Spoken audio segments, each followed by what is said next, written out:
Hey, familia, welcome to In Your Business with Dr. Alex, where we get all up in your business and your health. And today I have an amazing guest who's going to be talking to us about sleep, health, and high performance. Because who ain't around here sleepy, tired, fatigued, brain fog, can't remember shit? That describes so many people. And I've been following Juan for a long time on social media, and the stuff that he talks about, everybody needs to know about this and implement this in their lives. And I thought he would be the perfect, amazing guest for In Your Business with Dr. Alex. So before I bring Juan up, I'm going to give a quick shout out to our sponsor, Eric McKee. He is a realtor in Northeast Ohio, and I'm going to put his contact info up for you. Give me just a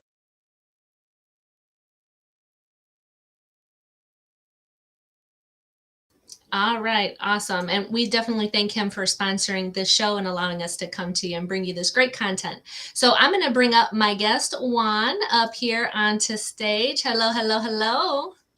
Hello. Good evening out here in the East Coast. Wherever you're tapping into, it might be a little bit different, but here on the East Coast is a good early evening. Thank you for having me. Oh, you're so welcome. Yeah, I'm in Ohio. Where are you at? I'm in New York. Ah, awesome. So if you're watching this, definitely leave us some comments. This is definitely an interactive session. So let us know where you're tuning in from, where you're at, what you're up to. Say hello, connect, interact. That's what the show is all about. And definitely as we go on, if you have any questions for either of us, feel free to drop them in the chat. We will answer them as best we can. All right, Juan, give us a little bit of background on you and who you are and how you got into this that you do right now on social media. Ooh, all right. In a nutshell, that's a loaded question right there. That is a loaded question. And how I like to frame it is, I don't want to talk about all the certifications or classes or all these things. That's not what you're here for. You're watching this. It's like, okay, what is it? How can I do the thing so I can show up how I can show up?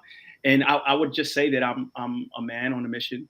And I've seen the gaps in, the mindset field, the health fields, the fitness fields, the spirituality fields, and all these different fields. And my duty is to really bring it together so the leaders in our world can live vibrantly, right? Because these are the generational cycle breakers, right? These are the individuals that are leading companies and businesses that are changing the fabric of our society.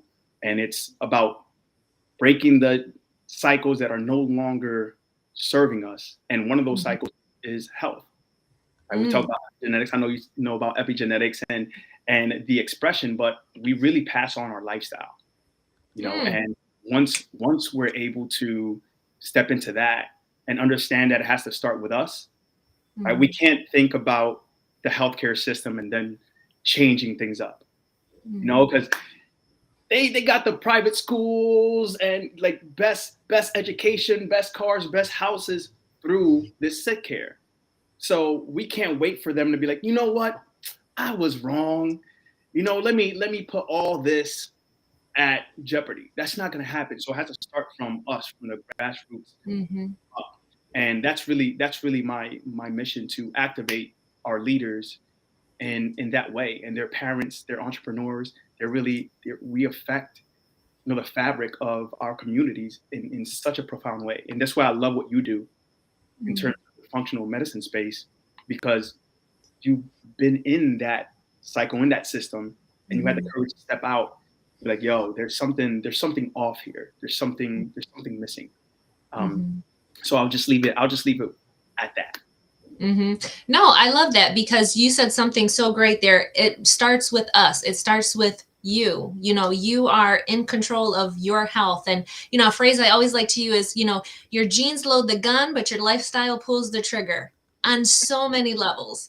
And it just something basic as like sleep that people take for granted, but it can negatively affect people's lives, their performance, their health. I mean, it's so critical. And we're always so worried about our kids getting enough sleep and their naps and all this stuff. And then when we're adults, we're like, oh, well, we don't need that. We still need that type of care. It's part of our health. Like, we still need that. And another thing that you said about the lifestyle and breaking the cycles, and definitely so much, all I talk about is so much of that, and so do you. And that's so true. Like, our lifestyles and our habits, we just keep repeating and repeating and repeating, and we're doomed.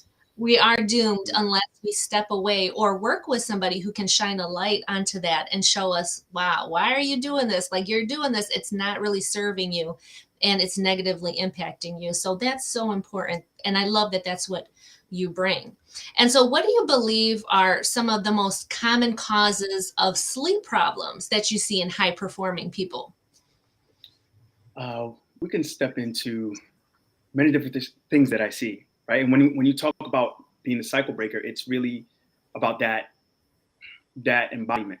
Are you embodying this thing? You talk about we worry about our kids. We worry about really everybody, especially parents, right?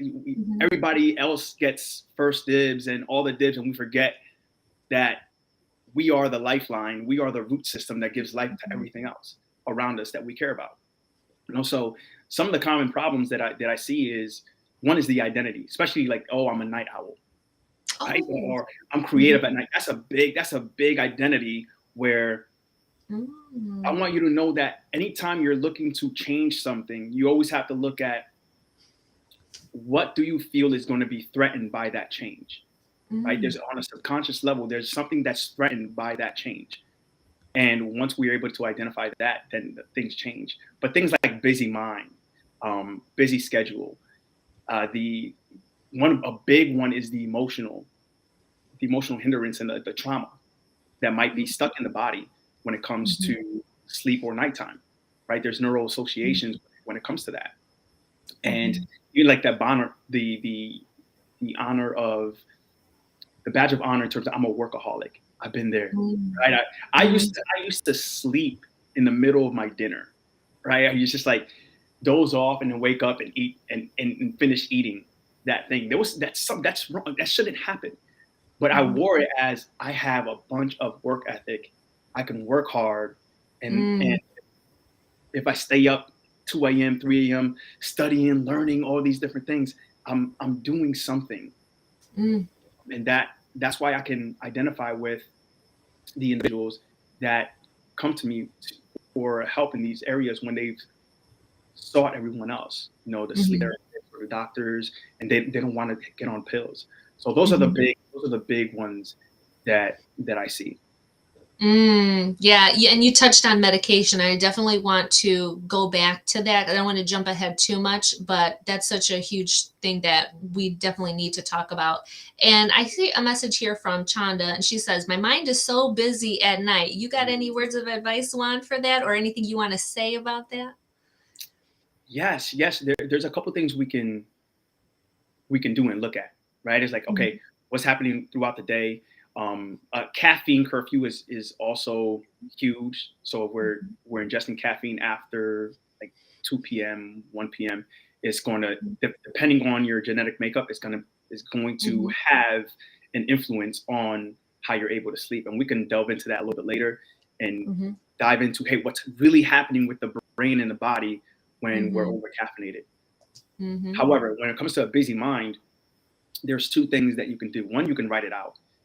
a journal, or I like to call it a mind dumping, right? Yeah. Because your thoughts are actual real things. They're biological things. They're Mhm. not just like, oh, I have thoughts. They're electrical signals, right? So they're taking Mhm. up space in your brain. Yeah. So by mind dumping, you're giving that page permission to hold on to those thoughts. And a lot of times it's rattling in our head, and seeing them on paper can bring a lot of calm and Mhm. a cathartic kind of event or effect in terms of Mhm. what's going on within our body. And the other aspect is being able to calm the nervous system, which we can get into a little bit later. Yeah. So she says, being a mom, work tasks that need done, studying for boards, looking for a new job. Yes, girl. Yes. And that's the thing that happens when you're a high performer and you are ambitious, you are driven, you are always constantly, I gotta. I've been there too. And it's like, and you had talked about like when you go so far in your life, you reach a certain like degree, you get places, like it's always, I got it. Even now I feel like that too. And I have to like hold myself back. Like, I'm like, what's the next thing I can It, do? it doesn't stop. It doesn't It stop. it doesn't. It's so funny that it doesn't stop. And so definitely some good feedback here. She definitely says she'll try them. And I can vouch for the mind up, Chanda. Like I've done that so many times. It works so well. You got to get that shit out on paper, get it out of your brain and get it out of there. And Maida says, great advice. Thank you. And I wanted to say something really quickly about the caffeine, because I actually have a client right now and she's actually coming down off of caffeine. We're going very slowly, taking her off of caffeine, and it's because of her blood pressure though. Her blood pressure Mm. is very sensitive to that caffeine, and her thing is getting off of blood pressure medication naturally. And so we're going down, and it is definitely correlating, like the decrease, because we're doing decaf and coffee, and and thinning it out and thinning and thinning it out slowly, and her blood pressure is going right along with it. So just like you were saying, some people are genetically, biologically just predisposed to being sensitive to things than other people aren't, like more sensitive, you know what I'm saying? Like, Yeah. so that's definitely a true thing. And people are like so dependent on caffeine and sugar. And we could go on and on about it. And I guess this might be kind of a good segue into the whole medication part and sleeping meds. And this is a Mm. huge thing. And I know working in the hospitals, I mean, they were like, they would kind of do it in different stages of like, well, let's do some melatonin and let's do this. And then they would kind of work up to the more aggressive medications. But, I did notice a trend where at the beginning it was like lots of meds, but then kind of it's been trending kind of downward actually with wanting to give medications, but it's still a problem. And I think in an acute care setting, it's not as bad versus when you're seeing your family doctor, whoever, who will be sometime like, well, I just want you to feel better, so I'll give you this. And they give it Mhm. out a little bit more freely, I think. But kind of like when we're talking about sleep and overall health, like how important is sleep for overall health, have you found with your practice? It's our umbrella term it. It's Mm-hmm. everything. Right? It's not a Mm-hmm. pillar of health. It's the foundation of health Oh, that the other things mm, are built upon. So I mhm. want to tap into a little bit of caffeine, Yeah, if go for it. real quick, and give some people a context of what's happening.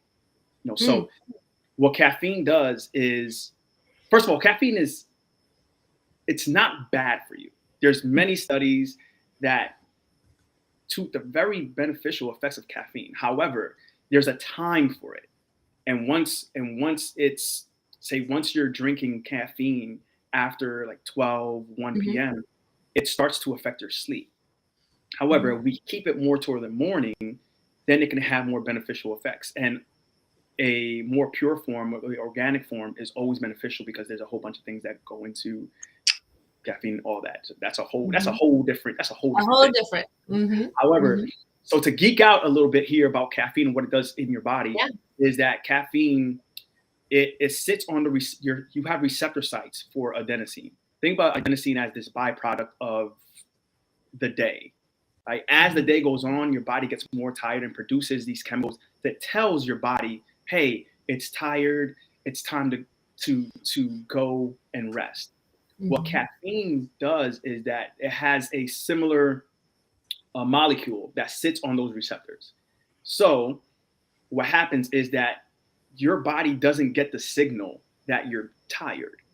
Right? Mhm. Caffeine doesn't give you energy. It just lets you think that you're not tired. And meanwhile, your body is still producing these adenosine products or byproducts Mhm. all the while. So Mhm. even though your body is not receiving it because of caffeine, you're still building it because it's a biological thing. You can't put a stop to the adenosine. So this is why when you wean off of coffee, you get an avalanche of that adenosine. You get an avalanche of Mhm. that tired molecule. So you don't just get what was blocked, you get what accumulated after it was blocked as well. So Mhm. that sleep pressure is called sleep pressure. So that sleep pressure comes heavy on you.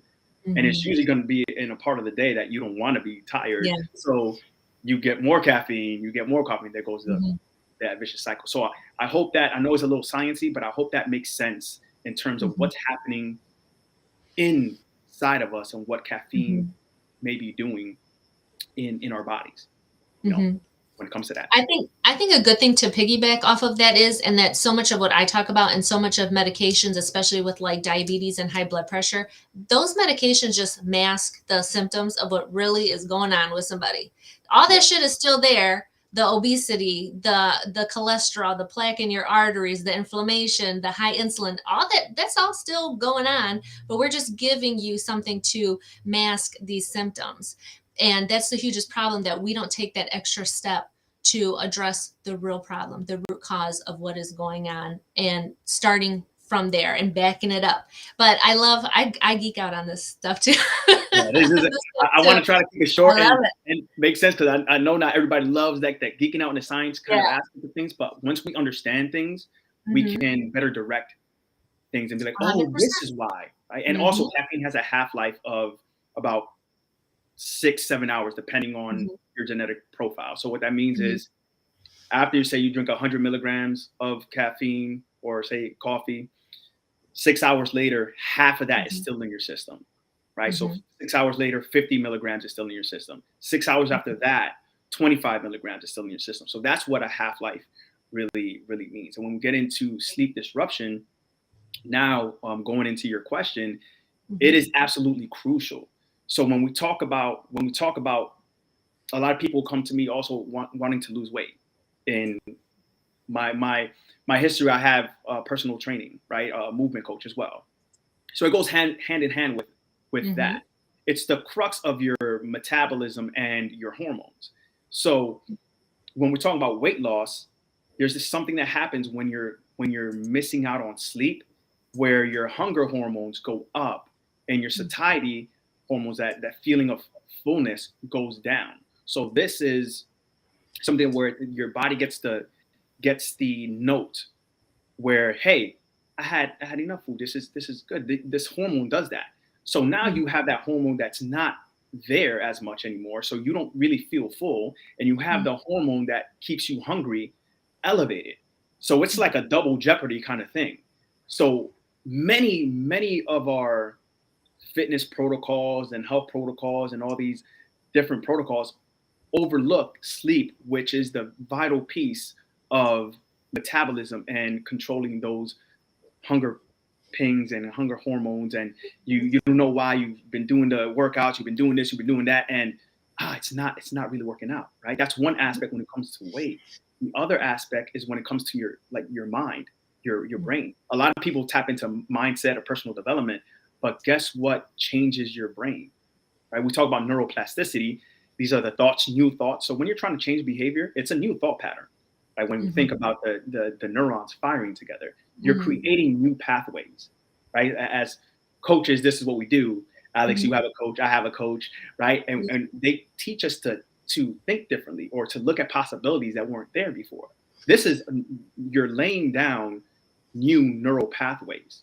All right. I know I'm geeking out a little bit on these things, but it's important to understand, because your thoughts are creating new possibilities that gets laid down during sleep. Hmm. This is what a lot of my colleagues overlook in the mindset field. If you're not tapping into sleep, you're not tapping into the deepest parts of your mindset if you're looking at behavior change, like period. Then we look at the down the line aspects that come into play, or the illnesses. Think about forms of dementia, right? And even insulin resistance. So you have your cells become more insulin resistant just after like a week of like shorter sleep. They're not able to take up the sugar or the glucose from your meals. And now when we talk about like dementia or brain cognition and mental acuity, which you're going to want if you're a high performer, if you're running a business, and if you have kids, because kids will come at you, right? Kids will come at you quick. So you got to be on your toes. You know, you got to be. It's going to hinder that because during sleep, our brain kind of cleans itself. And without adequate sleep, what we have is an accumulation of what we call amyloid plaque. And that has been, neuroscientists have noted that as being a high likely cause of dementia. Right? So this is it's not just for how you look, it's also for how you look and how you be in the world. Because without your brain, it's a wrap. Right. And you think about the emotional component to that as well. Without sleep, your best friend can look at your worst enemy. Right. The argument with your partner, woo, that's not gonna go as you're gonna be like, what you say? What? Oh, no, that we're not having that. Right. So arguments like skyrocket. And the resolution of those arguments stay very low when we see that individuals are low on sleep. So it really influences every part of your world when it comes to that.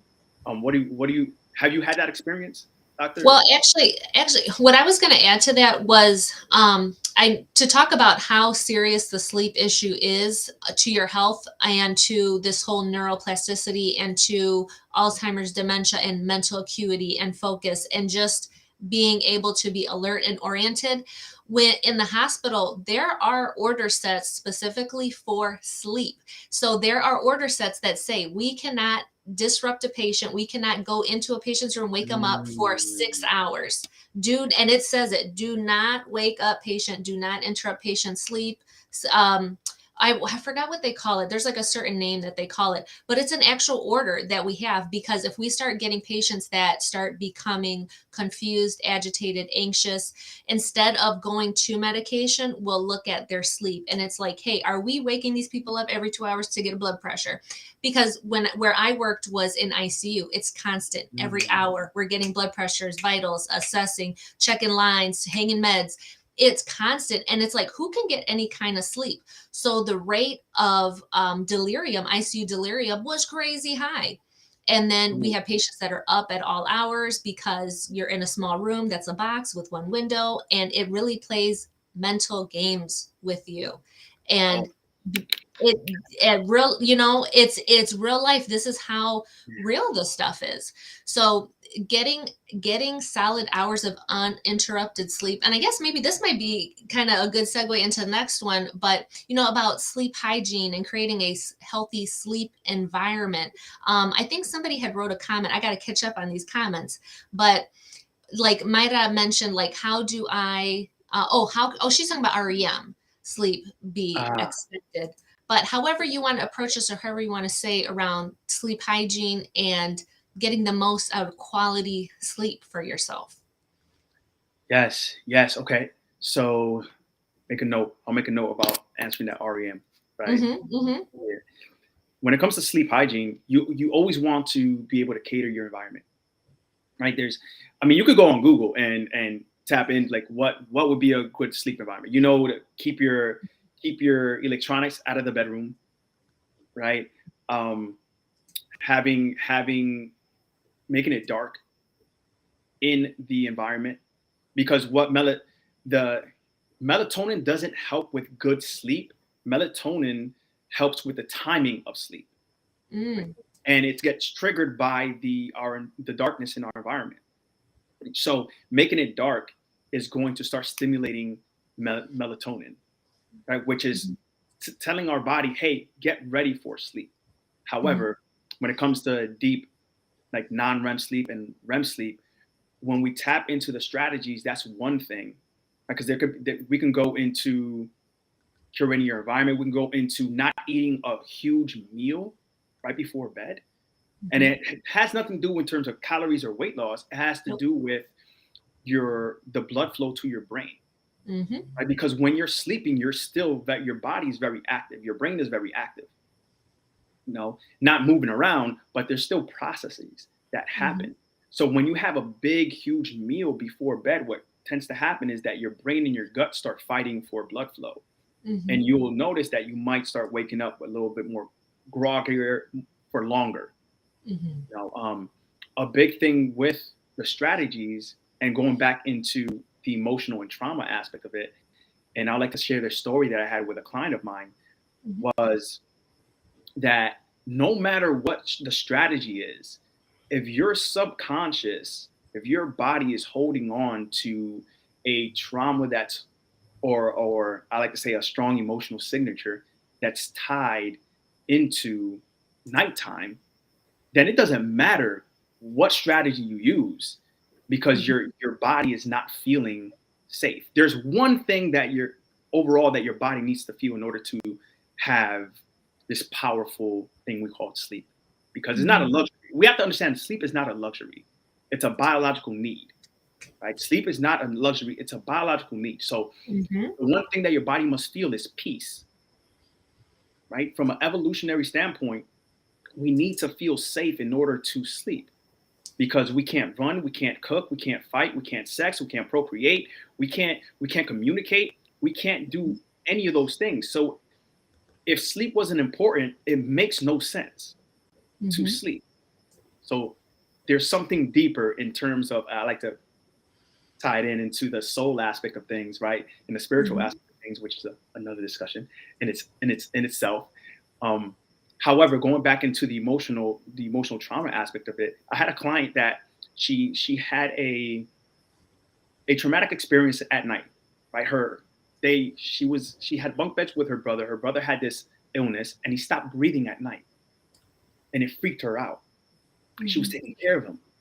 So at that point, after that, for her, it wasn't safe for her to go to sleep, because she had to be alert, right? This hyper alert of, hey, I have to take care of this person that I love dearly, and if I miss this, he might die. So this happened earlier on in her life, in her world. Now, when we did the work, she was like suffering from insomnia, or like she got like 3 to 4 hours of sleep like night. It was bad for a long time, and then she was going through all these things, Weight Watchers, all these different avenues to release weight, and then we just focused on sleep. And when we were able to dissolve that thing and have that understanding of, hey, this is what's keeping you from getting to that place. And when we worked on that, it was like a release, and the body started taking the brakes off. And 8 months later down the line, sustainably, she was able to release 50 pounds. I say release because we don't find it back, right? It's not the yo-yo kind of release and I bring it back, right? No. So that's how important it is. And but also to understand and know yourself and see what's going on that's keeping you hyper vigilant in a state that needs you to just relax and be at peace and surrender. Right? There's surrender that's needed to cross that doorway into the sleep realm. Into the Sleep Realm. That sounds like such a good book or movie. I'll make a note of that. Into the sleep. You got some super fans over here in this audience. Everybody is loving everything that you're saying. Oh, I appreciate that. I love it too. It's so helpful. It's so incredibly helpful. And stress and cortisol and all the things. And you know what I will say too about that, eating before bed, and, and me, and I talk about intermittent fasting all the time, and how you explained how, the gut and brain are fighting for blood flow. And that's so much of what I teach and what I talk about and what I try to help people understand about intermittent fasting is that, when you're constantly eating and snacking and having food in your stomach and putting large amounts of food into your stomach all the time, your body has to put energy and blood and all kinds of focus on just that. And if it's having to do that continuously all the time throughout the day, I mean, the rest of your body is missing out on all that great blood flow and nutrients and all the attention that should be showed on it, because it's always just trying to work on digesting food. Yes. And that's why intermittent fasting is such a great break for your body, so that it can work up here. And there's so much research done on how your brain function improves, your cognitive function improves when the blood flow, when the nutrition, when all that good stuff starts flowing into the places that it's supposed to go, and not just always go into your gut and to your intestines and to your colon, where it's working on the other parts of your body. So I think that's such a huge thing to understand. And so much more I could talk about with that, because I geek out about that too. But that's so important. And I wanted to go through, somebody had wrote, I wanted to go to this comment real quick. She says she's forgetting things during this presentation. Sad crying face. She thinks that her sleeping issue started while she was completing her doctorate and staying up all night, and she needs to retrain her bed to go to bed at a decent time. Is there any words of advice that you could give her about kind of reestablishing that rhythm and that routine? Because I know for myself, honey, I worked nights for many, many a years, and that shit messes you up so much when you work nights. So how can you retrain yourself to kind of get into a more regular rhythm? Maybe a rhythm that is more appropriate for you, right? Because everybody's different. How do we Yes. find your own rhythms? Such a good question. And you bring up a good point too. In the medical field itself, we have doctors and nurses that are required to limit their sleep, right? The system just promotes that, Mhm. and there's important decisions that are needed to be made and that are made from a brain that is mal slept, Yeah. you know, um, and overnight shift work is so detrimental to your sleep pattern and to your health. It's been categorized as a carcinogen, right? Because Oh. when we're not in that sleep mode and getting that restorative sleep, it has a tie to higher cancer rates because your immune system is plummeted, Mhm. right? So that's a huge understanding, in terms of getting it in, understand how important that is, and really trying to tweak a system and the people in within that system to get the sleep that they need. I mean, I was in Mhm. that camp too, Yeah. right? So just no sleep, it was a wrap. So going into that question, like how can we step into that the better habits, right? And it comes into discipline. There's one thing that I hear a lot of. I just need Mhm. to be more disciplined. I need to have more discipline. I want to be more disciplined. One thing is understanding that as when you stayed up for the doctorate, it was an important focus in your life, Mhm. right? So now there's a neural association with staying up equals success, right? That Ooh. might be the association. I don't Mhm. know. I don't know you personally, but this is Yeah. from the comment, right? So where discipline comes into play, discipline is not what most people think discipline is. And there's one of Mhm. the prime things that I like to touch on, right? The seed of discipline is to know thyself, right? Because the root word in discipline is disciple. So when we talk about self-discipline, we're talking about being a disciple of yourself, meaning what would you like to experience? Like what is it that you want to get from, say, going to going to bed at an earlier time? What is Mhm. it that you're looking to experience? What are you not experiencing right now? What is your soul wanting to experience that you're not there? What is the fulfillment lacking there? Until we get clear on that, right? The strategies are going to be just scratching the surface and not really going deep. You might do it for 2 weeks, 3 weeks, and then when things get tough, it's like, and things are always going to get tougher. So it's Mhm. asking yourself, one, what does the other side of this look like and feel like? That's very important to understand, because now we're tapping into the possibility of something different. Mm-hmm. And then after that, we tap into, okay, what is the one thing that you're going that's appropriate for you to do Mm-hmm. based on your circumstances? The best strategy for you to do is a strategy that you're going to do, right? That's the best strategy, period. Yeah. So when we talk about going to sleep earlier, something as, oh, I just need to go to sleep earlier, we need to get more nuance with that, because going to sleep earlier could mean about 5 to 10 different things that you need to do. And we want to really focus on one thing, because as we get more things coming in that we have to do, it creates more chaos, and our brain doesn't like things that are not familiar. So start with that one thing that you can do based on your circumstances and your schedule, that we can take a step back and start chipping away at that thing.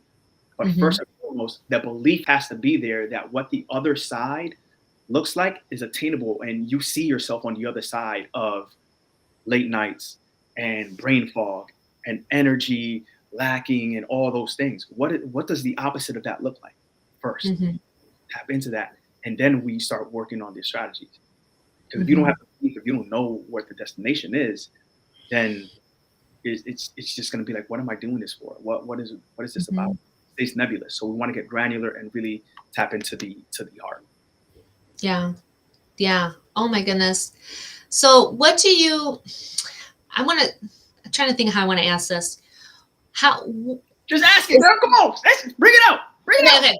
So is there one reason more than another that people seem to reach out to you, like a catalyst, like event or situation, or a common thing that people come to you for, like, I need one because X, Y, and Z happened to me? Do you find a common pattern, or is it kind of like different things that come into people's lives? Yeah, usually it'll be, they want a holistic approach because they're tired of this superficial approach, or they're tired of just like working out and nutrition. Usually it's going to be sleep and weight. I see that correlate. Like they want to drop weight, they want to get healthier in that aspect, but they know based on what I'm writing about and I'm putting out there, like they know I'm their sleep guy. And sleep is a symptom, by the way. Sleep is the lack of sleep is a symptom of something else. So we get to the root. They want to get to the root of something. They don't want to, like, the Band-Aid, or like you talked about before, like the medication slapping just a symptom. So the lack of sleep tells me that there's underlining something there, because there's a quote by a doctor. I forget his name because I want to give him credit for this, but it's such a powerful quote. It says, nature doesn't need any help. It just needs no interference. Yes. So if sleep is your natural state, right? So there's something blocking that. And so people come to me more for that sleep and energy and brain fog, but also for, hey, I've been trying so many different things and I just can't seem to drop the weight. Those are the two ones. Yeah. And I see, and what I'll say to that, like, if you're watching this and you know that you're overweight, you're carrying weight, and you can't sleep, those things are definitely related. And you maybe are experiencing lack of airflow, right? That's the huge thing that we would always see in the ICU, people coming in with respiratory distress because they're so extremely overweight. They get confused because they're not getting enough air, enough oxygenated blood to their brains. So then we're slapping a BiPAP mask on them, pumping air into them so that they can breathe. And it's just, it does end up becoming a vicious cycle, because then you end up on some machine that you're supposed to wear while you're asleep, which is like impossible. And then I can't sleep while I'm wearing the mask, so give me some sleeping pills so I can fall asleep, or give me something for anti-anxiety so I can wear this mask so I can go to sleep. But nobody's ever getting to the cause of, like, well, why do you have this sleep apnea in the first place? That's where we need to go. And then what is driving that obesity and all of that? It's so many others of these generational things that we've been talking about, these lifestyle things that we just keep repeating over and over again. That's what drives so much of this. And I have absolutely loved this conversation. I feel like we could go on and on and we could go all week. somebody asked about like working out and sleep, which is, I think we should totally do another show just on that. If you're down for that, doing a Oh yeah, show about definitely. working out and sleep. I think we Yeah, should totally do one on that. yeah, I'm Um, down. for sure. Yeah. So many people have been writing in the comments, like, where can we find you? How can we hook up with you? How can we learn more about you? Why don't you drop that and let us know? Yes, you can find me here on well, here depending on where you're tuning in from. So Facebook, Juan Miolan, right? JUANMIOLAN, and the same place on LinkedIn, Mhm. right? You can tap with me on those two, and it's me. It's not a bot. I'm Mhm. real. I'm live here, and I'll just like to leave you with one thing. Um, I want you to take something that you could implement like right away, right? So real Mhm. quick, to relax your nervous system at night, you tapped into Dr. Alex beautifully tapped into the breath. And so when you're right before bed, think about taking a breath in through your nose. Through the nose is very important. Mhm. Right? Breath in through your nose. Think about a 2 second count, and then an exhale, right, through the mouth for 4 seconds, right? So a 1 to 2 ratio. So what that does is it teaches the breath, teaches the body to start calming down, especially as you have an elongated exhale. That's what we call the parasympathetic part of the breath, the relaxation part of the breath. And Mhm. as you tap into that, you'll allow your body to start to relax. And I have clients that I put them through this, and it Mhm. was like I was breathing and I breathed myself to sleep, right? And Mhm. and which is great because a lot of times that's really the thing for most people, to relax the nervous system and tap into that. So I just wanted to share that and leave that with individuals as something that they can tap into and apply right away. No, I love that. Breath work absolutely 100% works. 100% works. I've done a lot of breath work and it works, guys. Look into breath work, follow Juan. There's so many resources out there. And it's so much of like with everything that both you and I talk about. The proof is out there, the information's out there. You just have to want it and go look and go get it and apply it to your life. And that's thing that maybe that's kind of how I want to close out today is kind of like an exercise I like to do with my clients is head, heart, hands. And there's all kinds of variations Ooh, of I it. But love like, that one. Yes. so head is like, what did you learn today? Like, what knowledge did you obtain today in this interview? And then heart is, what did it make you feel? Did some story, something that we talked about, did it make you feel a certain way? Did it touch you in a certain way? And then hands, how are you going to take what you gained today and how are you going to use that? How are you going to apply it? What are you going to do with it? Because we want you to take this things that we talk about and apply it, implement it in your life and somebody that you love's life. That's what we want you to do. I think you would agree. Yes. Yes. Yes. 100%. 100%. Like, and pay attention to that feeling. That feeling is going to be Yep. that unconscious feedback or what really Hmm. what really touched you, and Yeah. then the hands and implementing that, because you're going to Hmm. affect the environment around you, right? You're the Hmm. light, you're the embodiment. So yes, thank you so much. Exactly. Thanks so much for that share. Yeah, definitely. Do you have any exciting things or groups or what do you have going on that you can offer? Yes, yes. Okay, so I have an exciting group program that I'll be opening up in April. It's a little bit Oh. away, but I'm putting it together, and it's going to be about 7 weeks, and it's going to address sleep, it's going to address nutrition, it's going to address movement and routine. Routine is a big one that people come to me Hmm. in terms of, I just want to get on a routine. I just like a routine that fits, and we break down what a routine is, what is really meant to do, not Hmm. just to do something that a guru or coach told you to do. But yes, about a 7 week group, and that's going to be coming this April, and I'm going to be starting accepting members coming in soon, probably as soon as in a couple weeks. Yes, you better get on that wait list. There's gonna be a wait list for this. I love it. I love it.